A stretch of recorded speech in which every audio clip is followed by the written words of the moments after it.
Hey guys, Zachary Zane here, and today I'm going to discuss why I believe every single man should try getting pegged. Now, I love putting things up my butt. I love putting all things up my butt. I like putting butt plugs, anal beads, pegging equipment, dildos, and penises all up my rear end, but I also know that I am special. I'm not like many other guys out there. I guess I should clarify, I'm not like many other straight guys out there. There are definitely plenty of queer, gay, and bisexual men who absolutely love bottoming and putting things up their rear end for sure.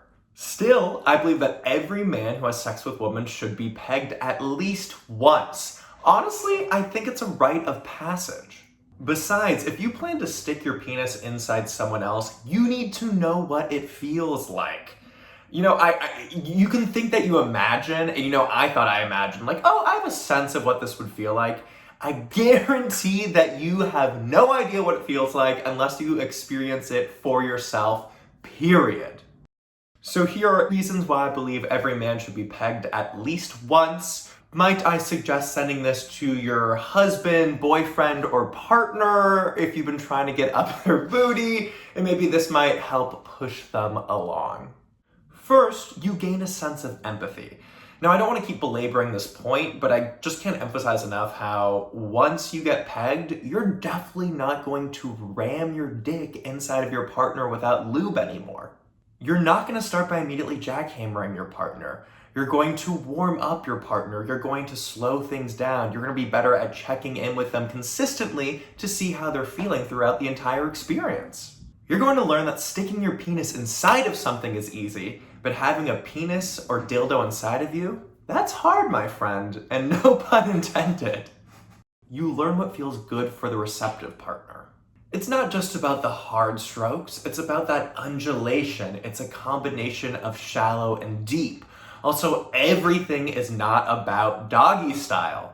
Now, most guys, and I've had sex with roughly 1,000 men in my life, so I feel like I have a sufficient sample size, love turning you over onto your stomach to do doggy style really quickly. And don't get me wrong, I absolutely love doggy style. I believe it is a gift from the gods to humanity. But that said, there is more to sex than doggy style. When you bottom, I feel like you try out more positions to figure out that one or few that hit just right. You can also note how it leads to earth-shattering orgasms.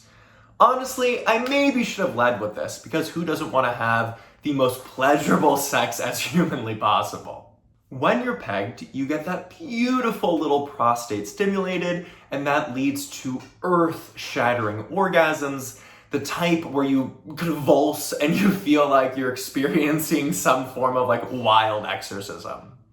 It really does feel that good. And when you orgasm with something inside of your rear end, you'll realize that you ejaculate a lot more. So if you have a thing for semen, or your partner has a thing for semen or fluids or all that good stuff, then they and you will really appreciate it. You allow your partner to experience what it's like being a man.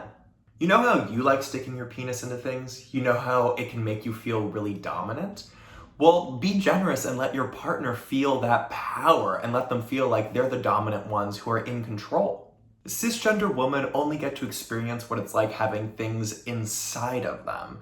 So for them being able to put their quote-unquote penis inside of you is a really remarkable and novel and empowering and dominant and just incredible feeling and experience. Also, it gives you an opportunity to explore your more submissive side. Now, don't get me wrong, you can definitely be a power bottom and the guy who's controlling the whole show while bottoming, while getting pegged. However, that's typically just not how pegging actually manifests. When you get pegged, you get to explore being more submissive. Now, many guys shy away from being submissive because they think it makes them less masculine or less desirable, but that is complete and utter BS. A real man's masculinity and identity are not threatened by relinquishing control and exploring new forms of pleasure. It's kinky and taboo. And that's just hot. Doing something that you know other people consider deviant or wrong can be super arousing. So it's this really cool opportunity to embrace just being a kinky little sexplorer, I guess is what I'll call it. What do you actually have to lose? Just hear me out. There are so many positives to being pegged, and there really are no cons. The only negative I can think of is if you go a little too hard and too fast and you don't use enough lube and therefore you experience some pain or get some anal fissures. But if you go slow and steady, that won't be a problem. You won't be in pain and you will just enjoy it. Worst comes to worst, you don't love it, but at least you have done it. And that experience, that empathy that you've gained will be with you for the rest of your life. All right, you guys, thank you so much for watching. My name is Zachary Zane, and that was why I believe every man should get pegged at least once in their lifetime. And I will see you guys next month. Talk soon. Bye.